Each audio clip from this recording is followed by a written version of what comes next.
The earth was still fresh. The priest's last words hung in the air like smoke, and all I could hear was the sound of dirt falling on the coffin. My husband, Richard, lay 6 feet below, and with him went the 33 years of my life as his wife. I stood there, numb, clutching my purse as if it were my last anchor to the world. Around me, mourners carried flowers, whispered condolences, offered touches on my sleeve. I nodded, thanked them, and pretended to hear.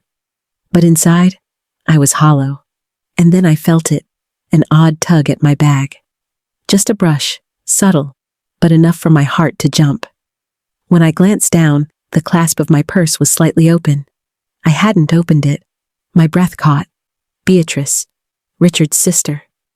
She stood beside me, veil covering her face, a bouquet of lilies trembling in her gloved hand. She looked up and offered a smile that was too tight, too controlled. And I remembered that faint pressure at my purse only seconds earlier. When the service ended, mourners dispersed. Some hugged me. Some turned quickly away, relieved to escape grief's heavy shadow. I lingered until the last handful of soil was pressed down, until only the cold wind and the crows kept me company. I reached for my car keys. My hand froze. The keyring was gone. I searched frantically. Inside pockets, the lining of my purse, even the ground around my shoes. Nothing. My chest tightened. Not just my car keys. My house keys were gone too. I replayed the moment. Beatrice at my side. The faint tug. Her strange smile. My throat went dry. "Margaret, do you need a ride home?" Victor's voice startled me. Beatrice's son, standing a few steps away. Too eager, too ready. I forced a smile, shaking my head. "No, thank you. I'll manage." He tilted his head, eyes glinting with something that wasn't sympathy. "Doors can be difficult when you're alone." It was meant to sound kind. It didn't. I clutched my purse tighter, suddenly aware of how vulnerable I was. My husband wasn't even cold in the ground, and already the world around me shifted, like wolves circling after the fire dies. On the drive back with Helena, my only true friend, I sat silent. The rhythm of the windshield wipers matched the pounding of my heart. What if I was imagining things? What if grief made me paranoid? Yet when I reached for the front door later that evening, my fears hardened into fact. The lock turned easily, as if it had been waiting, wide open. Inside, on the kitchen counter, sat a glass of wine, still half full. Someone had already made themselves at home. I dropped my purse, every nerve in my body screaming. The funeral wasn't even over in my heart, but the betrayal had already begun. If you were me, would you have confronted Beatrice at the grave, or stayed silent like I did? The air smelled faintly of Richard's cologne and an intruder's perfume. I stepped deeper inside, knowing nothing in my life would ever be the same. The stolen keys weren't just about access, they were a declaration. My home was no longer mine alone. The night after the funeral should have been quiet. Funerals exhaust the soul. Grief weighs so heavily, you expect silence to comfort you when you return. But silence can betray you too. When I stepped inside, my heels clicking softly against the hardwood, I froze. The house didn't feel empty. The air was disturbed. The kitchen light glowed faintly. I set my purse on the counter, my eyes catching a detail that turned my blood cold. A wine glass, half full, rim stained with a shade of lipstick I never wore. I hadn't poured it. Richard certainly hadn't. He was gone, which meant someone else had been here. I gripped the counter for balance. My home, the place Richard and I had built together, brick by brick, memory by memory, had been entered, used, violated. "Richard," I whispered to the empty walls as if his ghost could answer me.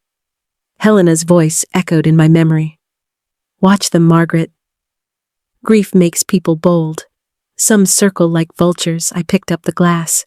The stem was warm, as if the intruder had left only minutes ago. And then I noticed the faintest trail on the counter, a ring of water where a purse or bag had rested. Someone had been comfortable enough to sit here, drink here, linger here. I stepped through the living room, scanning. A chair slightly pulled out. The throw blanket draped differently. These were small things, details only a woman who kept this house with her own hands for decades could notice. I locked the door behind me, even though I knew it was useless now. The locks meant nothing. They had the keys. Upstairs, the air was colder. I opened the bedroom door and nearly collapsed. Richard's side of the bed, disturbed. The pillow indented. The quilt folded back. My husband had been buried only hours ago, and someone had dared to lay where he once slept. Tears burned my eyes, but fury rose too. I stormed back downstairs, phone in hand, ready to call the police. My finger hovered over the numbers, but then I stopped. What would I tell them? That I suspected my sister-in-law of stealing my keys at a funeral? That a wine glass and a misplaced blanket were evidence of a crime? They would pat me on the shoulder, chalk it up to grief, and file it under widow paranoia. Number. I needed proof. The doorbell rang. I jumped so hard my phone clattered to the floor. When I opened the door, there she was. Beatrice. Black veil gone, face perfectly composed, as if the funeral had been nothing more than a rehearsal dinner. "Margaret," she said, her tone sugar-coated, "I thought you might need company tonight."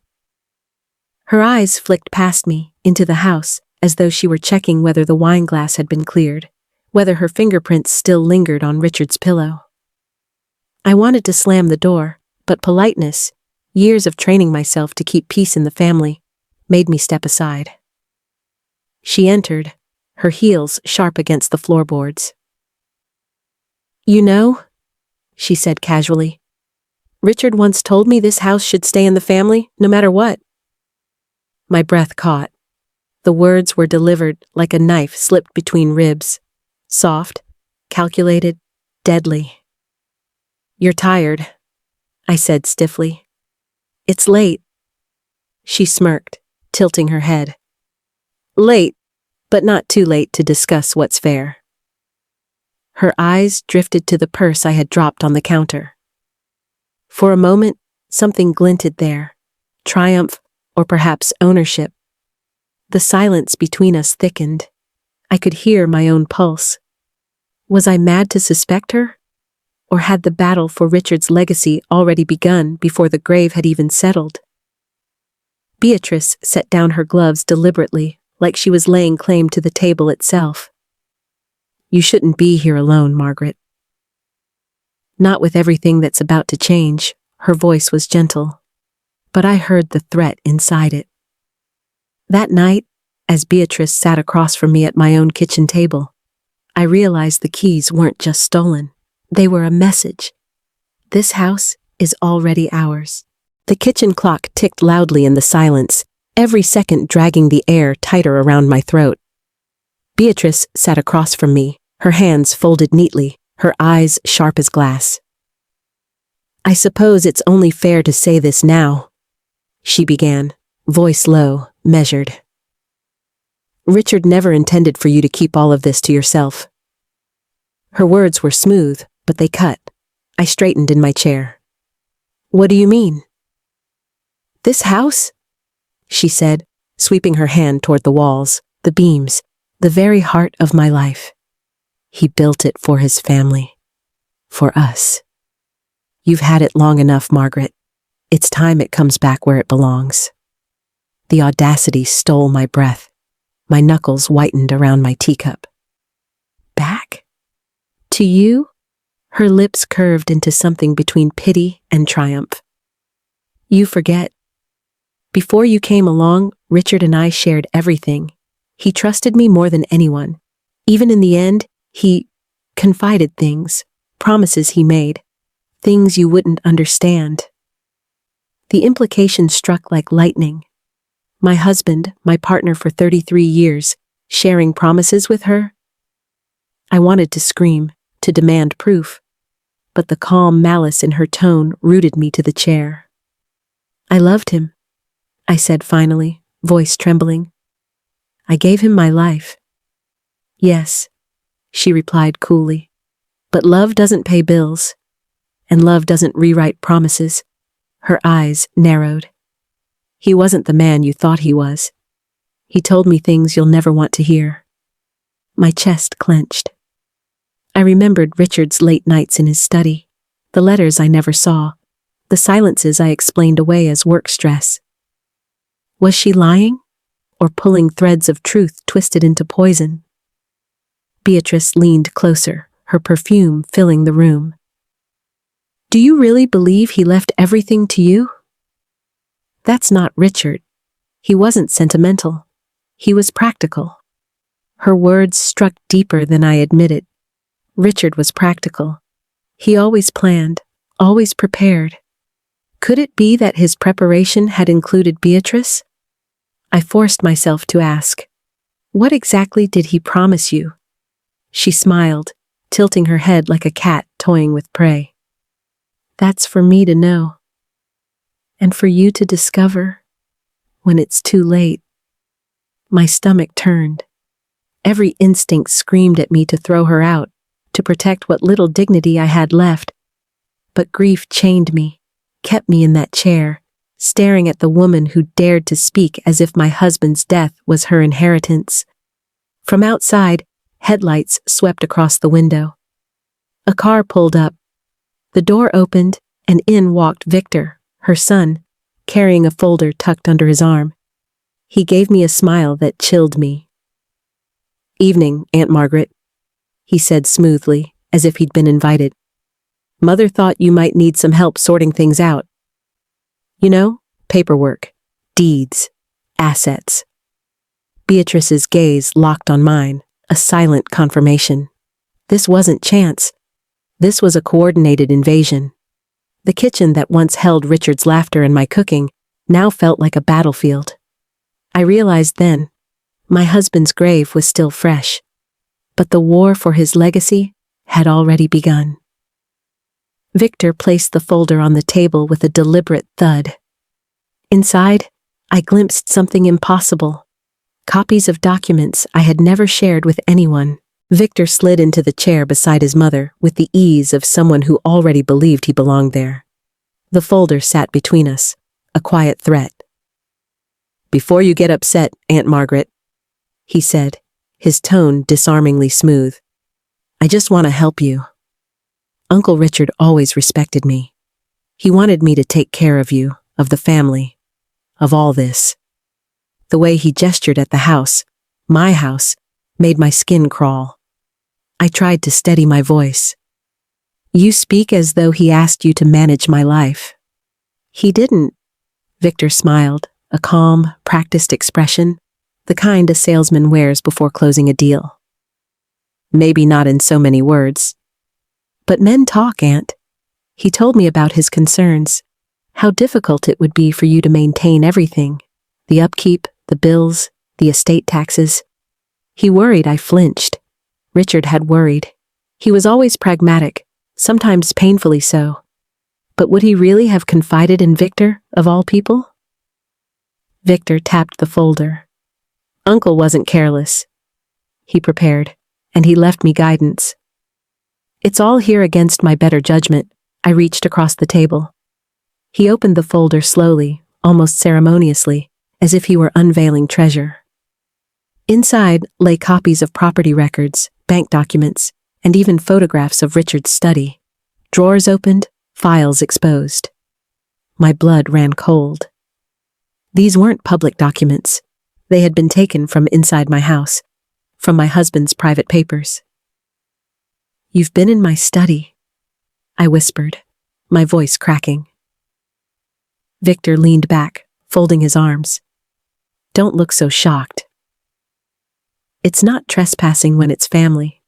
We're just trying to make sure things don't get Messy. Beatrice's lips curled into a smirk. Exactly. We're protecting Richard's legacy, I wanted to scream, to call the police, but fear rooted me. If they had access to these documents, what else did they know? What else had they taken? Victor's eyes glinted with something darker. You don't have to do this the hard way. Sign a transfer, let the house stay in the family name, and you'll be taken care of. We'll even set aside a monthly allowance. The humiliation burned. An allowance. As if I were a child, or worse, a charity case. I forced my voice into steel. I don't need your allowance. This house is mine. Richard and I built it together. For a brief moment, Victor's polite mask slipped. His jaw tightened and his words came sharper. You think a piece of paper makes it yours? Papers can be changed. Promises. They last longer.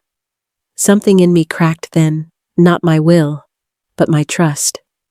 Richard, my Richard, had left cracks in his silence, and now those cracks were being pried open by the very people I should never have let pass the door. Victor leaned forward, his smile returning, but it no longer masked the hunger in his eyes. You'll see, Aunt. Fighting us won't change what's coming. It will only make it harder for you. The folder closed with a deliberate snap. Beatrice gathered her gloves, her smirk deepening. As they left, the house seemed to exhale with me, though my chest remained heavy.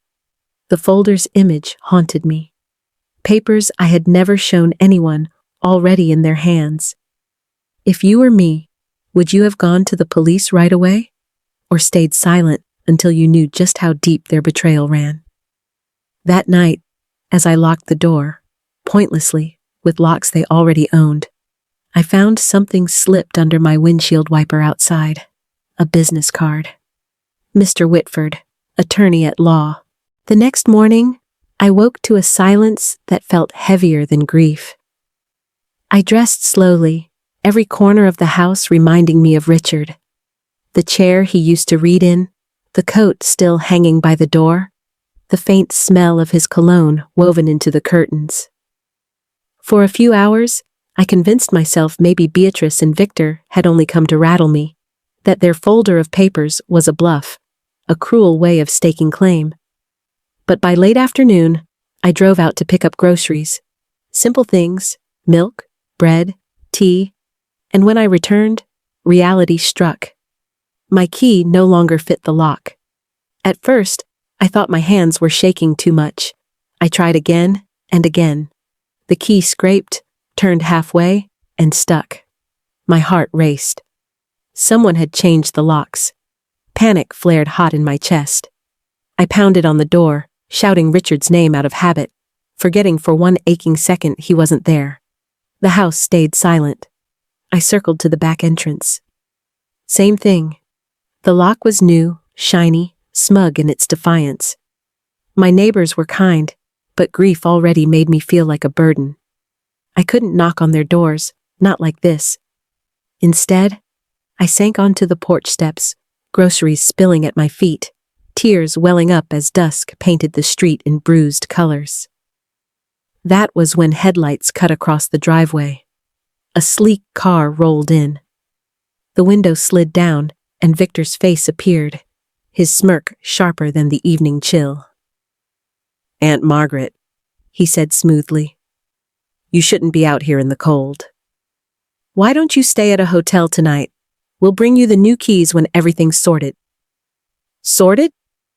My voice cracked. This is my house. He shrugged casually. It's not safe for you to be alone.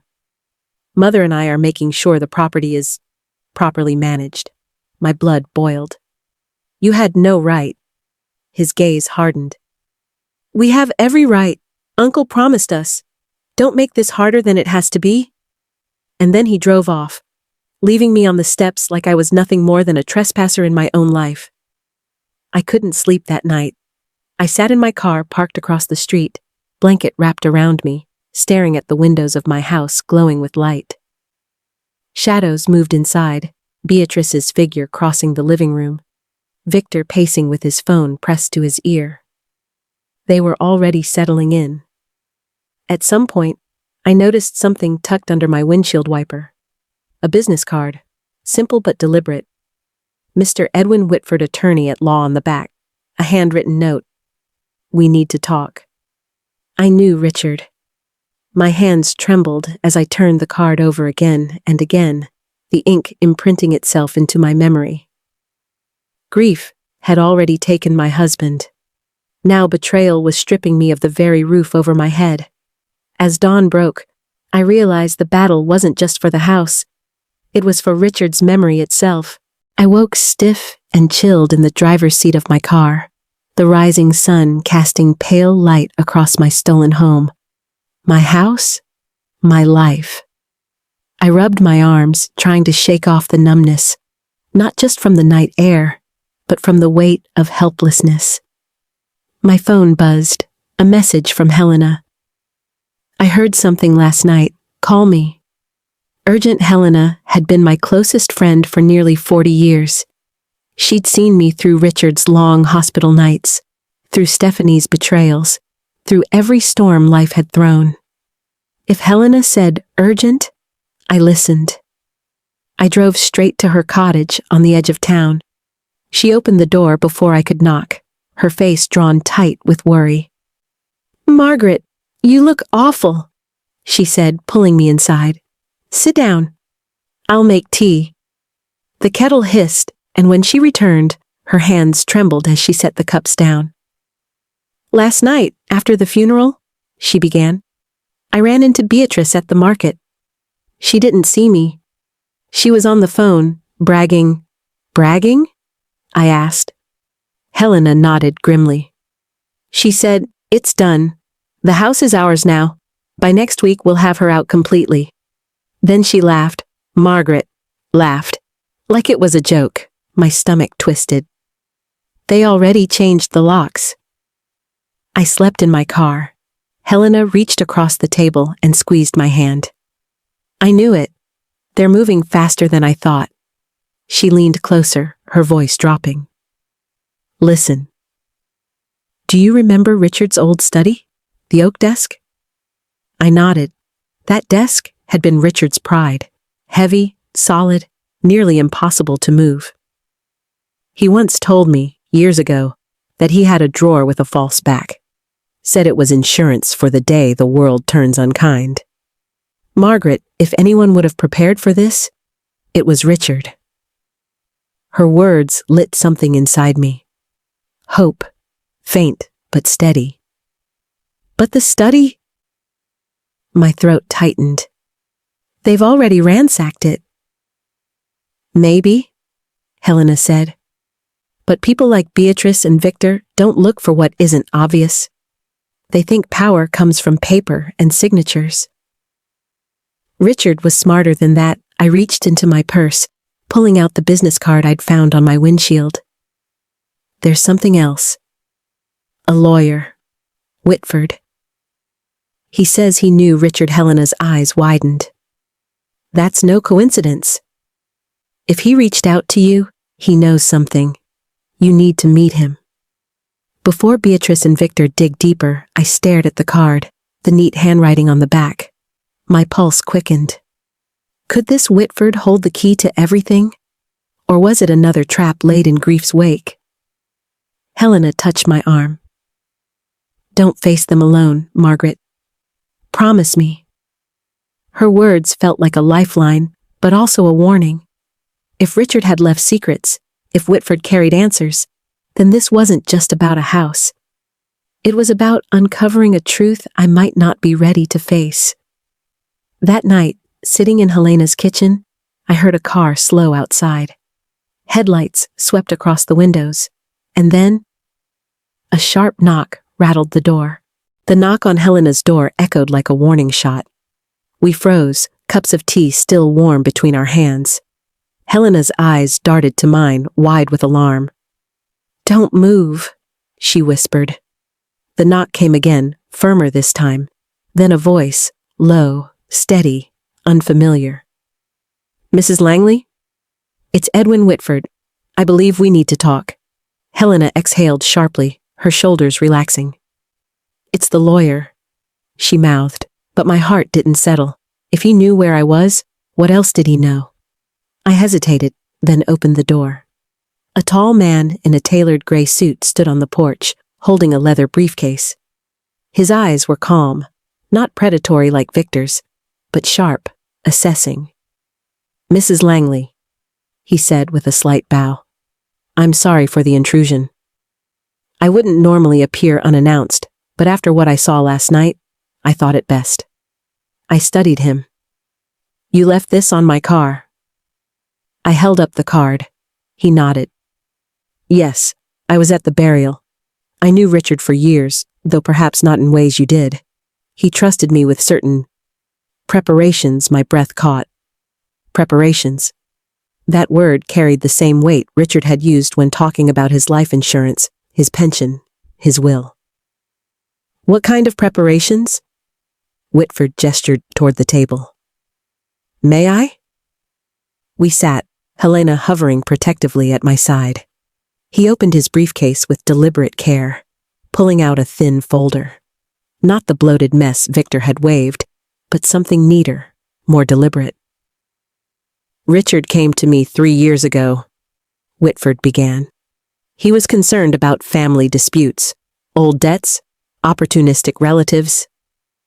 He anticipated trouble, so he placed certain assets into a trust.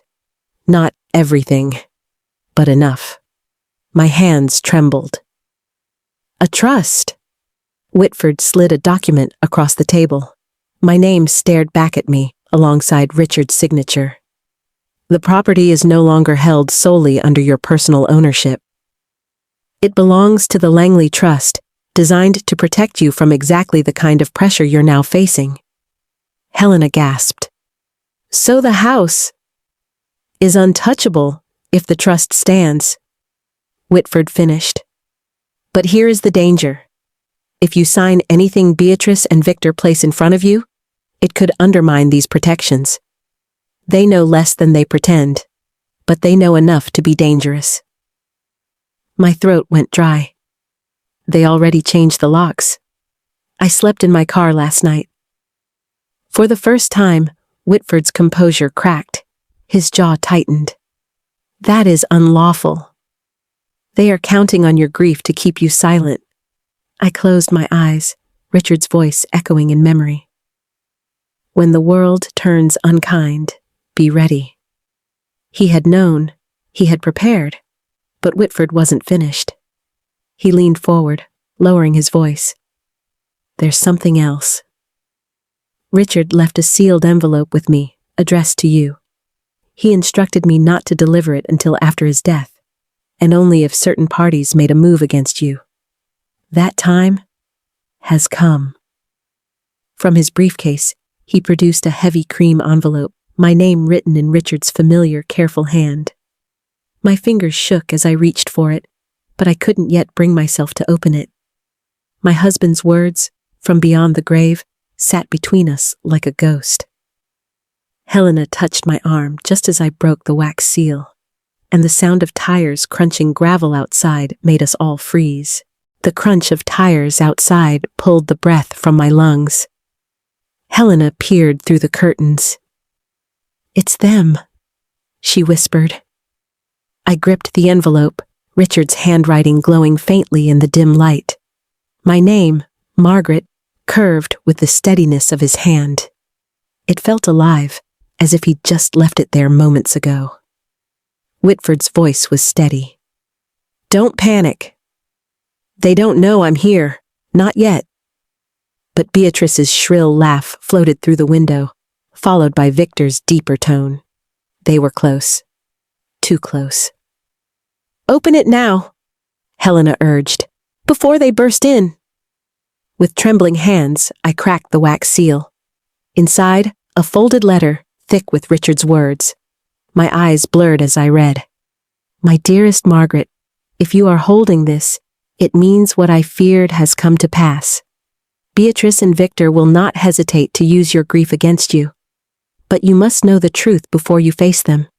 Victor is not merely my nephew. He is my son. The room spun. Helena's hand shot out to steady me, but the letter burned in my grasp. Richard's son? Impossible. My husband, gentle, faithful Richard, how could he have hidden something so monumental? I forced myself to read on. Years ago, before you and I wed, I made mistakes. Choices born of loneliness after my first engagement crumbled. Beatrice's sister Lillian and I, we had Victor. I provided for him quietly, but I never claimed him publicly. When Lillian passed, I thought the debt was over. I was wrong. Beatrice knows. She has always known. She raised him as nephew to conceal the truth, but her loyalty lies not with you, nor with me. Only with blood. Tears blurred the ink. My Richard, carrying this secret for decades. And now that secret had a name, a face, and a key to my house. Helena's voice shook. Margaret, this changes everything. Whitford's gaze was firm. It explains their entitlement. They believe Victor's claim is stronger. But legally, the trust overrides blood. That's why they're desperate to force your hand. Outside, footsteps echoed on Helena's porch. A shadow crossed the frosted glass. Margaret, Richard's letter continued. You must protect yourself. The false drawer in my study holds proof of the trust, along with letters and accounts that explain everything. Do not let Beatrice or Victor find them first. Trust Whitford, and trust your instincts. They will try to break you, but you are stronger than they know. I pressed the letter to my chest, grief and fury colliding inside me. My husband's son, my enemy in disguise. Another knock rattled the door. Beatrice's voice pierced the silence. Margaret? Are you in there? My hand clenched the paper. For years I had been blind to the cracks in my family. Now, those cracks yawned into canyons. If you were me, would you confront Victor with the truth of his blood, or keep it buried as a weapon for the right moment? As Beatrice's fist pounded harder, Helena whispered, They can't find that letter. Decide now. Do we face them, or do we run? The pounding grew louder, rattling Helena's door, as if Beatrice meant to tear it off the hinges. Margaret! We know you're in there. Don't make this harder than it needs to be, she screeched, her voice shrill with triumph. I clutched Richard's letter to my chest, my heart hammering. His words still echoed in my head. Victor is my son. The truth scorched me like fire, but it also armed me. Helena leaned close, whispering fiercely, We can't let them in. If they see that letter, everything changes. You'll lose your only advantage. Whitford's eyes narrowed. He stood calmly, almost like a sentinel.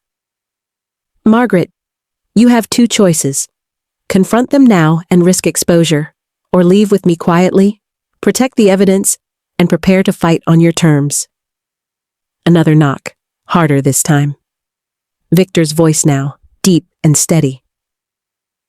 Aunt Margaret, open the door. Please, we need to talk about what's best for you. My stomach twisted. What's best for me? I whispered bitterly. They mean what's best for them. Helena's hand squeezed mine. Don't give them the satisfaction of seeing you beg. But part of me wanted to fling open that door, shove the letter in Victor's face, and scream, I know who you are. I moved toward the entrance, every step weighed with rage and grief. My fingers brushed the doorknob. For a heartbeat, I saw Richard there, standing behind me, shaking his head gently. Not yet. I froze. Instead, I raised my voice through the door. This is not your house, and I am not your victim. Leave me be. Beatrice laughed, a cruel sound that sliced through the wood. Oh, Margaret, you poor deluded woman. You'll see soon enough. You can't keep us out forever. Their footsteps receded, slowly, deliberately, a warning more than a retreat. When silence returned, my knees buckled. Helena caught me before I crumpled to the floor. Whitford closed his briefcase, his voice clipped but steady. That was only their opening move. They won't stop here. The next time, they'll come with papers, threats, perhaps even the law twisted to their advantage. We must act before they do. I looked down at the letter, Richard's handwriting steady despite the weight of confession. Victor is my son. The truth was heavy, dangerous. But in its danger lay my power. Whitford placed his hand on the briefcase. Tomorrow, Margaret, we go to the bank. There's something waiting for you in Richard's safe deposit box. Something Beatrice must never see.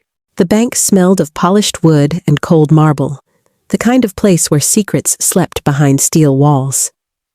Whitford walked beside me, his briefcase swinging like a pendulum of quiet authority. Helena had insisted on coming too. "You're not walking into this alone, Margaret," she'd said, and her presence steadied me more than I could admit. We were escorted to a private room. A clerk slid a narrow metal box across the table, the number etched on the side faintly familiar. Richard must have rented it years ago, silently, secretly.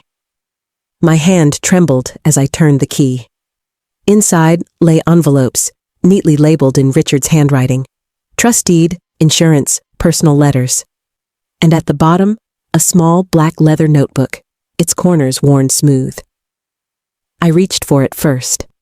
Richard's notes filled the pages, precise as always. But then, my eyes caught on one line scrawled in darker ink, almost like a warning. If Beatrice gains access, she will twist everything. Protect Margaret at all costs. My throat tightened. He had known. He had seen this betrayal coming. Whitford lifted the envelope marked trust deed and spread the papers on the table. "This is it," he said. "The trust is airtight. The house, most of the assets, they are safe. But—" He hesitated, eyes scanning the clauses. "But what?" I asked, my voice sharper than intended. "There's a condition," Whitford said slowly. "Richard included a survivorship clause. If it can be proven he had an heir outside of your marriage, an undisclosed child, then part of the estate could be contested."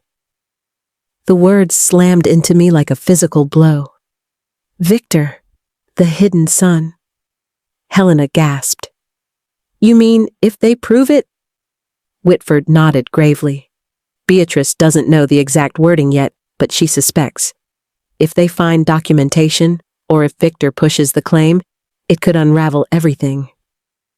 The trust protects most, but not all."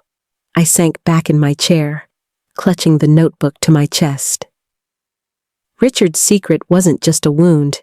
It was a weapon, and Beatrice was already sharpening it. My hands shook as I opened another envelope, labeled personal letters.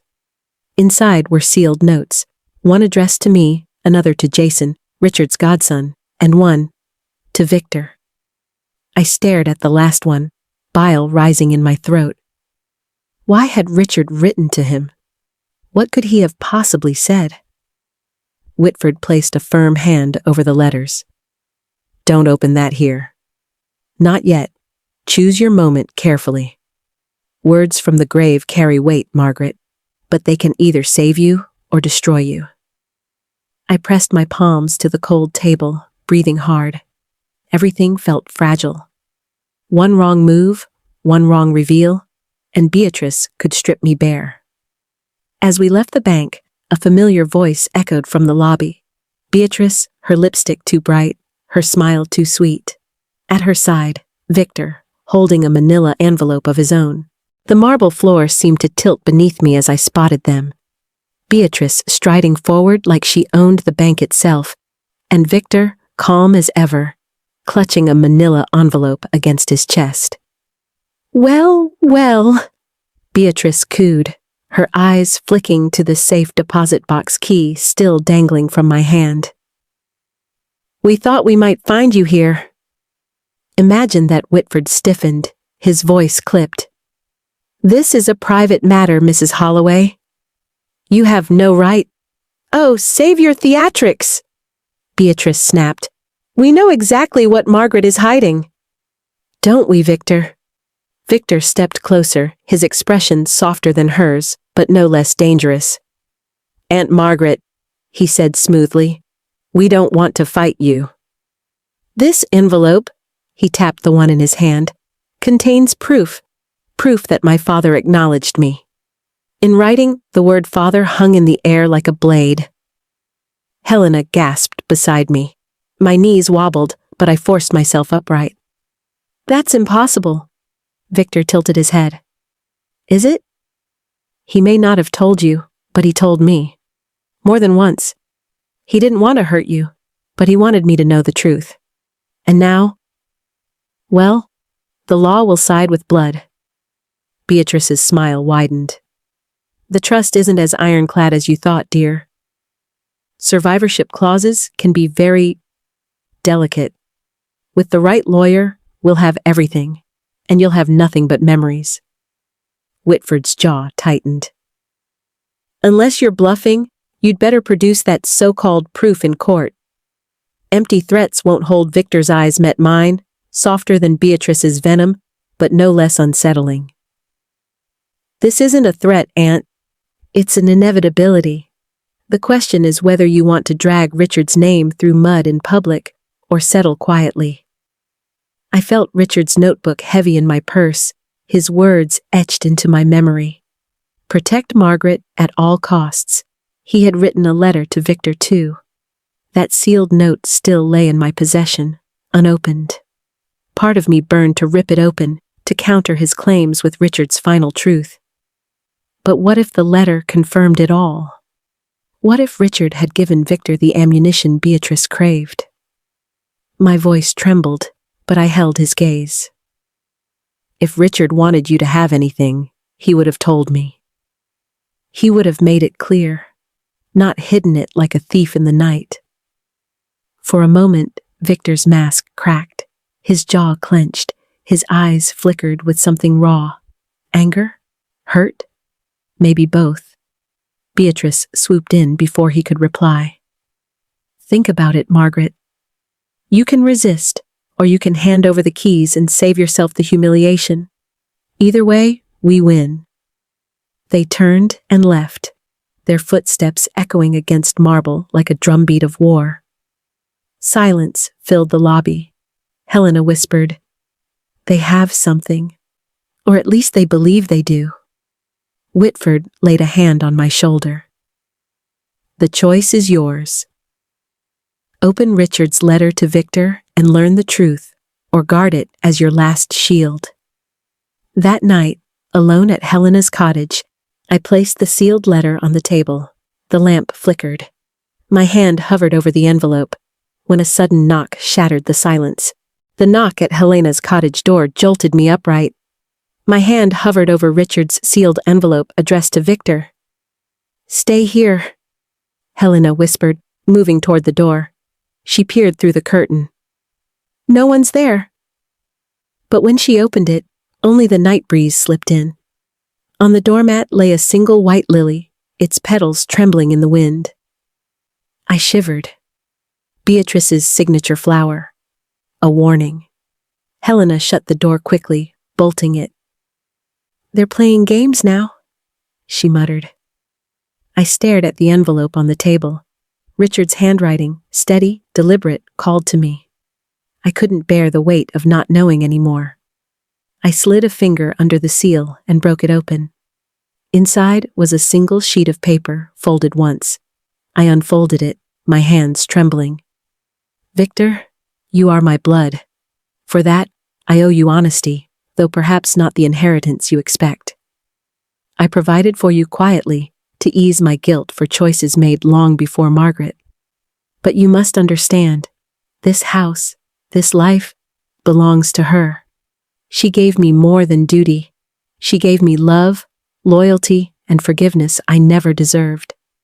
Do not let Beatrice poison your heart. She will use my name to justify her greed, but my legacy is not wealth. It is Margaret. If you love me as a father, you will honor this truth." My breath caught. The letter was both confession and rejection. Proof of blood, yes, but also proof that Richard had chosen me. Helena clutched my arm. "This is it, Margaret. This destroys Beatrice's leverage. Victor may have his claim, but Richard's words make it clear. He wanted everything left with you." I wasn't so sure. Or it confirms what they want, that he acknowledged Victor as his son. Whitford's voice echoed in my mind. Words from the grave carry weight. They can save you or destroy you. The lamp flickered again, and my eyes drifted to the lily by the door. They knew I had something. They were waiting for me to slip. If you were me, would you wield this letter to cut Beatrice down, or lock it away, praying Victor never discovers what's inside?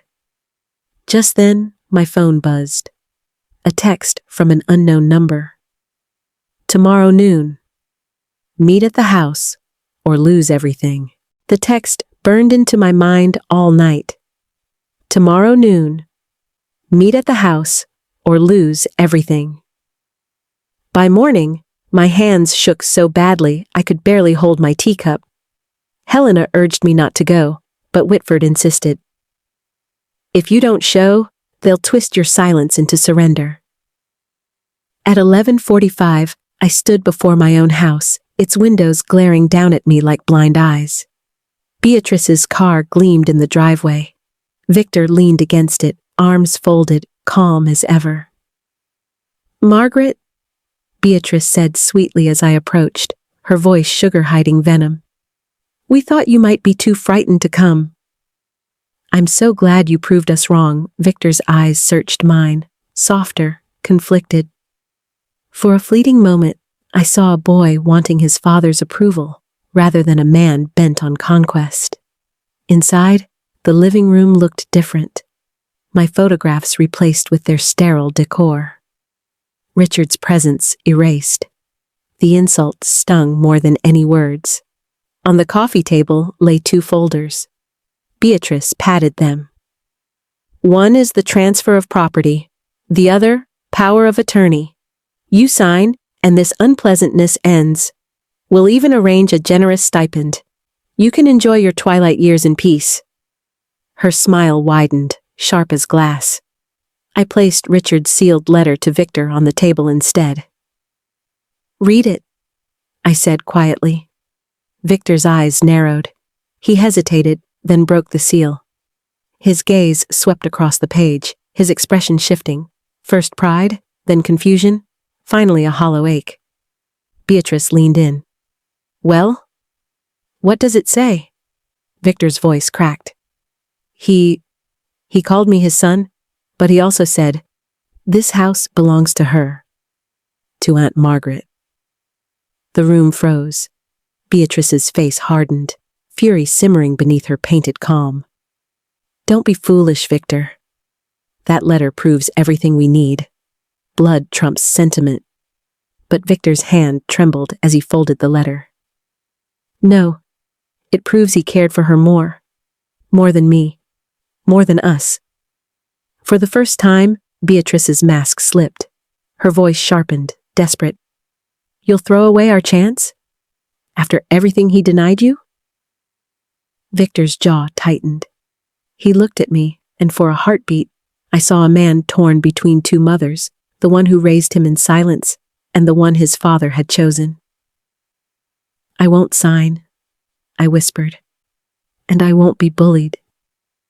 Richard's trust protects me." Beatrice's eyes narrowed to slits. "Then you've chosen war." She slammed the folder shut, her hand trembling with rage. "You'll regret this, Margaret." "I swear it." As Beatrice stormed out, Victor lingered. His voice was low, almost pleading. "Aunt Margaret, there's something else. Something my mother doesn't know. Meet me tomorrow, alone."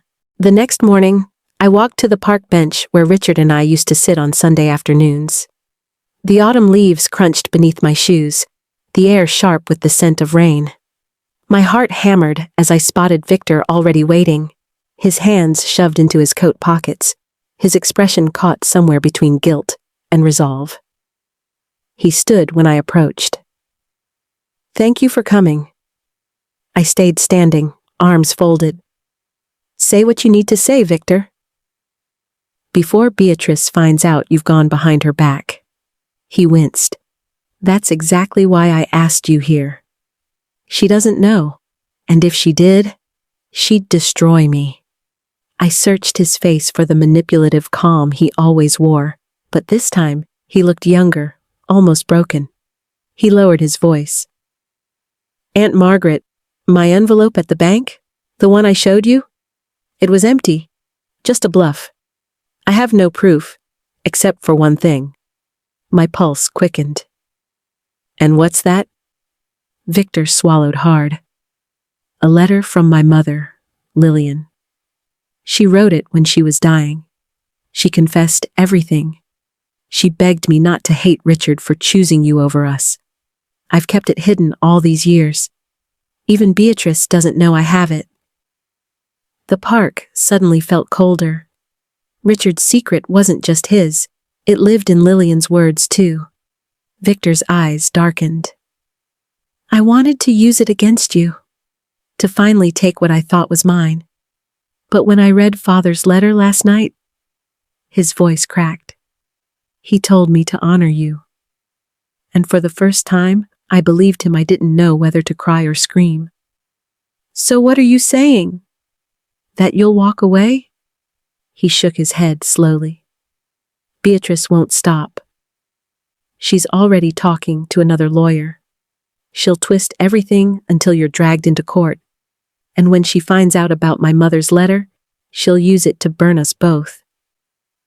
I gripped the back of the bench to steady myself. Then why tell me? Victor's gaze locked on mine, desperate. Because I'm tired of being her weapon. If you help me, if we face her together, I'll give you the letter. It proves blood, but it also proves intent. Father chose you. Not me, not her. For the first time, I saw him not as an enemy, but as a son aching for belonging. Yet the betrayal still throbbed in my veins. Could I trust him? Or was this just another move in Beatrice's twisted game? The house stood in shadow as evening fell, its windows glowing faintly, like eyes watching me return.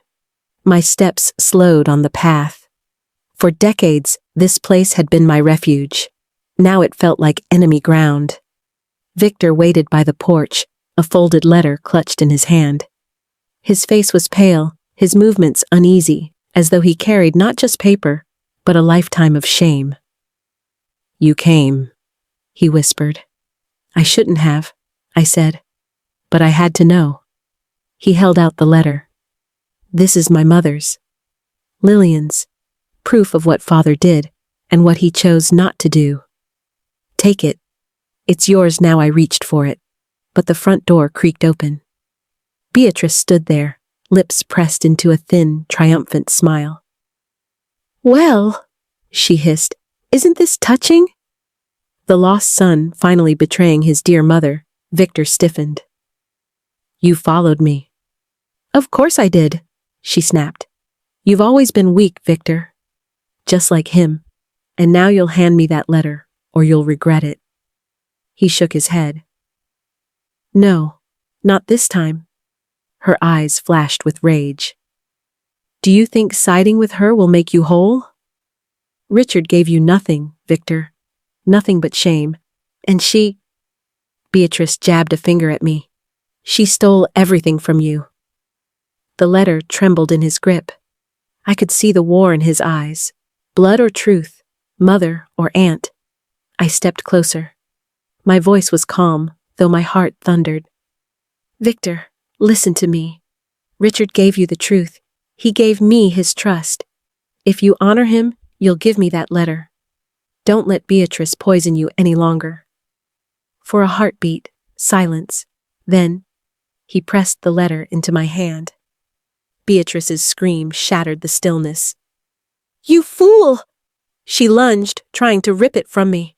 But Victor caught her wrists, his jaw tight with final defiance. This ends tonight, mother, he said. No more lies. No more theft, she thrashed, but his grip held. I clutched Lillian's letter to my chest, tears blurring my vision. I had the proof. The trust would stand. Richard's will, his true will, would be honored. But victory felt hollow. I had lost my husband to death, my daughter to greed, my peace to betrayal. Even as Beatrice's screams echoed through the halls, even as Victor finally broke free from her shadow, the house no longer felt like mine. Later, back at Helena's cottage, I opened Lillian's letter in silence. Her words were tender, sorrowful. She had loved Richard once, but she admitted what I already knew. He belonged to me. He had chosen me. She begged her son not to hate me. The paper trembled in my hands as I folded it carefully away. Justice was mine, yes. But joy had been buried with Richard. If you've stayed until the end, maybe your heart has felt something too. Leave a comment, hit like, and subscribe if you'd like to keep sharing these journeys with me. And as I closed my eyes that night, I realized the cruelest betrayal wasn't losing my house. It was learning that love itself could be divided, yet still leave everyone broken.